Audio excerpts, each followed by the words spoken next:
Castlevania Nocturne is the sequel series to Netflix's Castlevania animated TV show. That one was generally based on the games featuring Trevor Belmont, those being Castlevania 3 and Curse of Darkness, and this series is generally based on the games of Richter Belmont, those being Rondo of Blood and Symphony of the Night. It came out just a little while ago, and first let me get some stuff out of the way. This video contains spoilers for Castlevania Nocturne, at least Season 1, the original Netflix Castlevania, the games Castlevania Rondo of Blood, and Symphony of the Night, and it will contain discussion about things that are possible to happen in future seasons of Castlevania Nocturne and possible future adaptation series, using the games as reference. So if you are a TV show only person and want to try to go in as blind as possible, which I would not recommend personally, as I think everyone should play Symphony of the Night at least once. This is like one of the best and most important games ever made and has not aged a day. But yeah, if you want to avoid spoilers for any of these things, click off. Second, I am not a TV show writer or a movie writer or anything like that,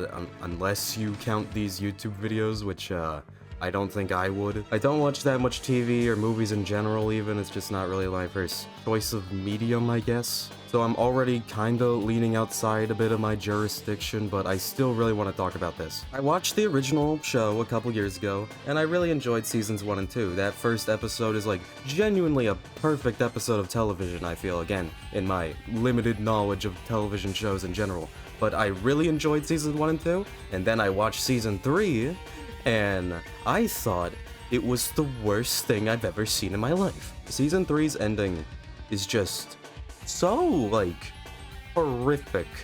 The Alucard, rope with an A, but with a rope scene is one of the most unnecessary things in the entire Castlevania franchise, but then also to have in an MLG montage of every other character's climax for that season, including a different rope with an A, this time not using a rope scene.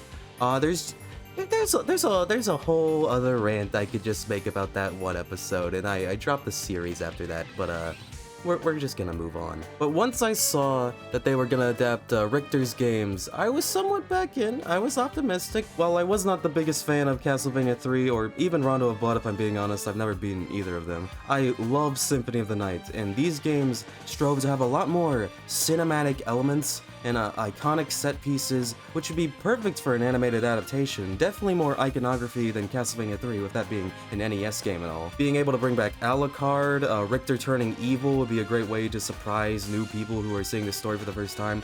They could even play a bit into the stuff that they did themselves in the last series, with like bringing Dracula back in Dracula's castle. They could have a scene where Alucard like finds his old room from the end of season 2, and you could do that at whatever plot point you feel is most convenient, because the castle twists and shifts every time Dracula is resurrected and... What?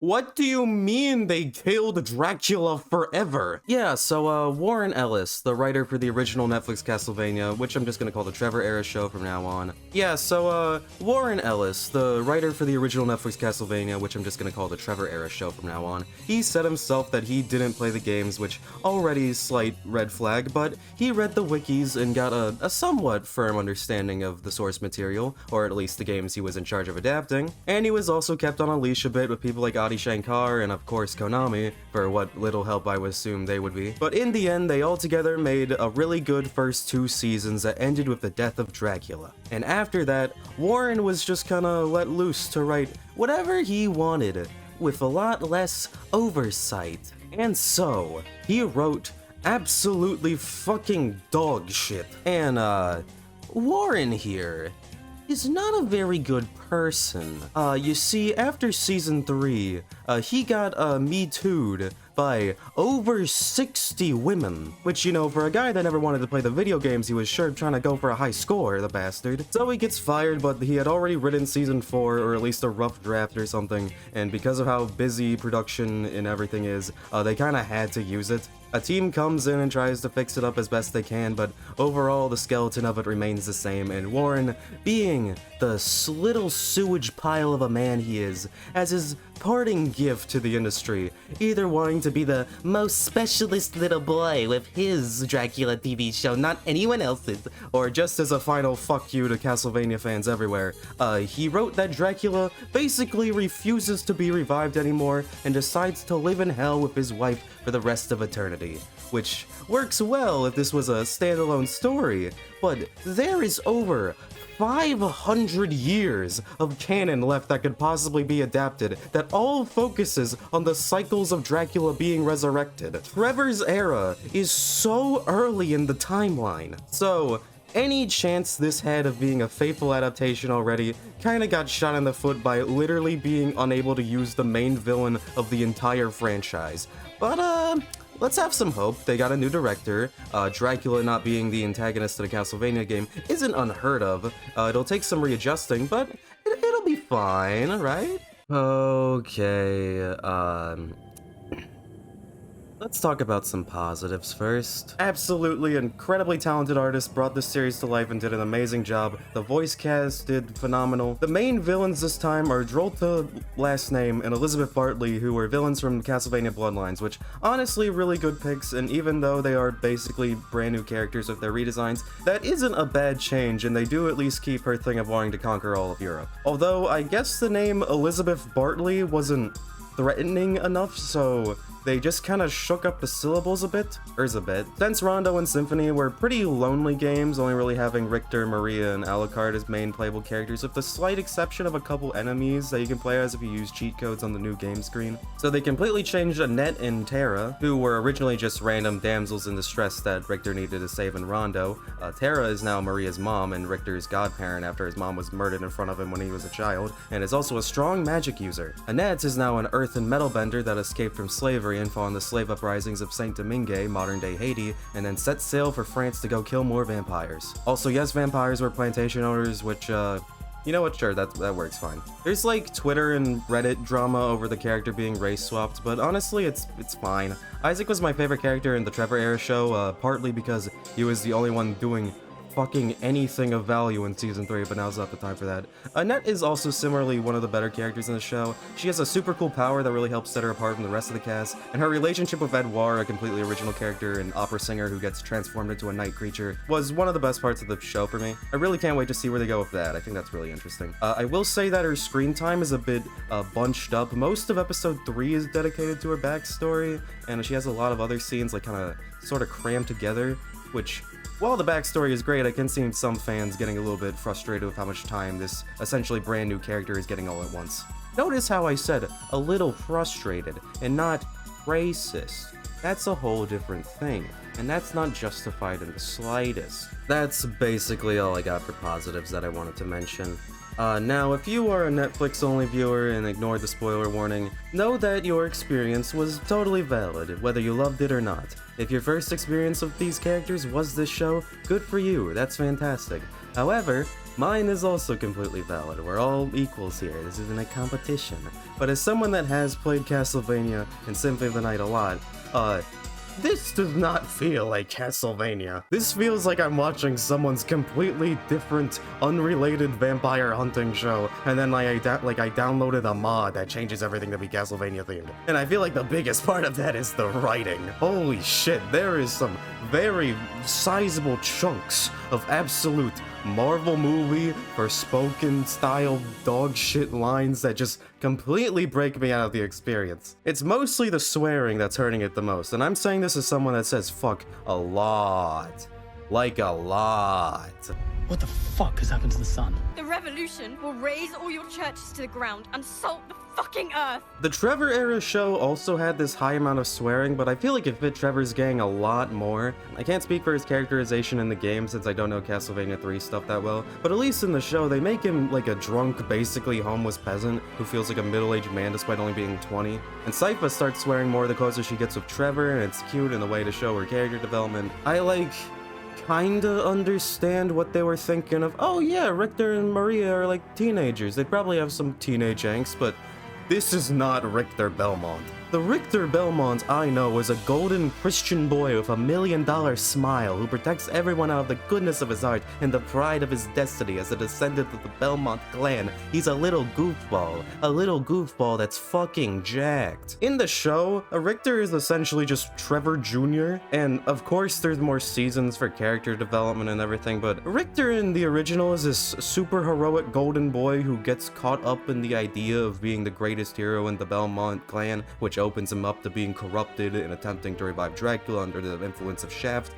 And I understand changes are important in adaptations, but this also leads me to my next point. I really wish they did more with redesigning Richter and Maria. One of my favorite things about Castlevania is that these characters have had tons of wildly different depictions. Someone like Simon can go from a guy wearing a Halloween costume in the manual, to a brave knight, to a barbarian, to a BDSM ad, to Light Yagami, to a Saturday morning cartoon Big Dumb Strongman in Captain N. And the main cast redesigns for the Trevor era show were great. Sypha seemingly took the most influence from her pachinko machine design.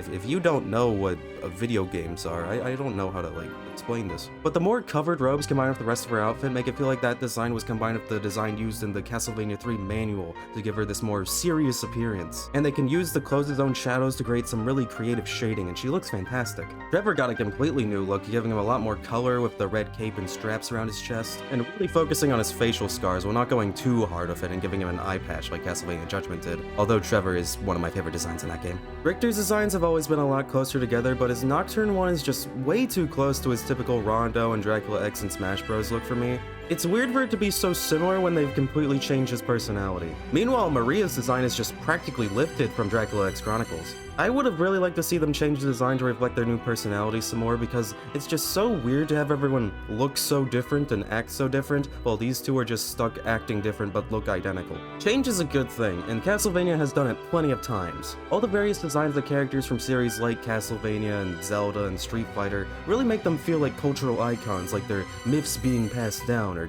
thematic templates to be used. I just really wish they went the full distance here. It feels like they had some mandate to use these designs because they're more iconic characters, and like, maybe I can see that for Richter because of Smash Bros and stuff, but Maria? Really? Maybe have Richter incorporate some of his more bad boy Symphony of the Night design, if you want him to be a bit more like Trevor. And maybe base Maria more off her Symphony of the Night design too, but that may just be because I like green. Hey gang, I completely fucked up this next part of the script and cut it out. I had this whole thing about how I didn't like how Reddit atheisty quote unquote the show was, but I have since realized that no, it's probably not trying to be like smug anti-Christian Redditor bullshit or whatever the fuck I was trying to say. It's more than likely trying to do like all religions are real kind of deal, which is a neat way of explaining all the different types of mythologies that get used for monster designs in Castlevania. I'm fine with that. So here's just like the spark notes from what I cut out. I sort of wish Richter was more pro-church. For a character that is a very positive portrayal of Christians, Richter here is just kind of neutral at best towards Christianity. Maria can still be super anti-church, but there's not really anyone in the main cast that is pro-church besides like maybe Terra, maybe? I think it could have been a somewhat neat or interesting dynamic, if anything. I feel like Richter would have benefited from anything more than a kinda sorta scene where they do Grand Cross, but like only kinda if you squint for like a couple seconds. You know, can't let people figure out that this is like based on a video game or anything. Can't let people figure out there's like some source material for this or something. And then shoutouts to the scene in the Trevor era show where that priest gets absolutely bodied. That scene is peak cinema. Moving on from that, I really just wish that the team played the games. It feels like there was a lot of really easy slam dunk pieces of iconography that they could have implemented to connect the show to the source material that they just didn't do. Like when the eclipse happens and everything is going down in episode 8, why not have like the town be on fire? Like the first level of Rondo of Blood? Why not have some scene where Richter and the gang are riding on the horseback and like Drolta or someone who can fly like floats there, and maybe have them shoot something at the carriage, but Richter knocks it away clear with his whip, and then she says something like wittingly taunting the gang, or even just like a "I'll be back for you, Belmont." Some nod to the opening gameplay scene of Rondo of Blood. Or, I don't know. How about Richter's most iconic line he's ever said in the history of the franchise? There's this one horrible line in the show that was passed around on Twitter. Right after Richter's magic returns to him, he has this fantastic fight, and then right at the end, he goes,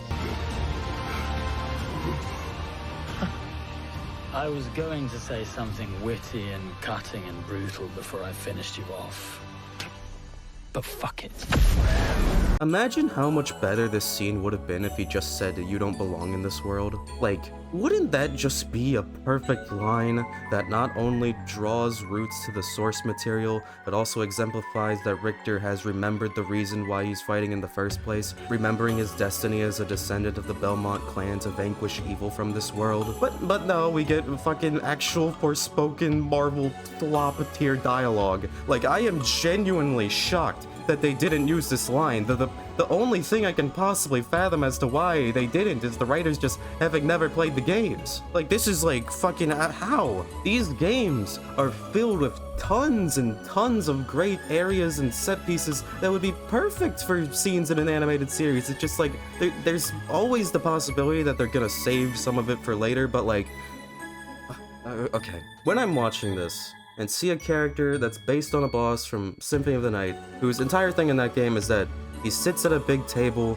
and you can sit in the other chair or destroy the table, and then he'll dramatically get up and start the fight. That's his entire thing. He doesn't have any dialogue or anything. It's purely a set piece. When I see this guy and have to practically beg to the screen that the guy who's based on the guy whose entire thing is sitting at a big table will maybe, eventually, in a later season, have a scene where he sits at a big table. You don't need all of these examples that I've listed, but I also feel like that I'm not asking for that much. Is this a way to fucking live, you know? Like, okay, imagine watching the Mario movie, and you'd have to seriously sit there and speculate on like, man, I hope King Bob-omb will blow up. Sitting there watching the Zelda TV show going, man, I really hope that Goma gets defeated by something hitting it in the eye. I'm tired. At this point, I really hope they don't touch Aria of Sorrow ever. That's probably what they'll do after Symphony of the Night, even if it shouldn't exist in this timeline, but Soma would be really messed up with Marvel writing. Holy shit. I hope the show gets better, but like, I don't think it's for me. I don't think they made it with me in mind. They brought Alucard back as the cliffhanger at the end of Season 1. They're gonna attempt something of Symphony of the Night. I don't know why Alucard's back anyway if his dad's dead, but I know I'm not gonna get my scene of Alucard finding a bag of peanuts and throwing the peanuts in the air and trying to time the landing of them in his mouth, which is a real mechanic in Symphony of the Night, but like, treat my baby with care, please. And I don't know what they're planning, but I will say, Clive Bradley, Sam and Adam Dietz, whoever else is writing the show, listen close. The fake Trevor and Sypha fight. It's there. It's in Symphony of the Night. You have the easiest layup in the world ready for you. I'll be waiting.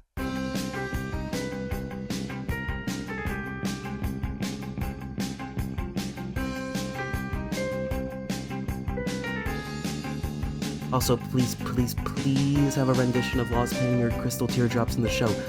Just eventually. Please, pretty please, a cherry on top.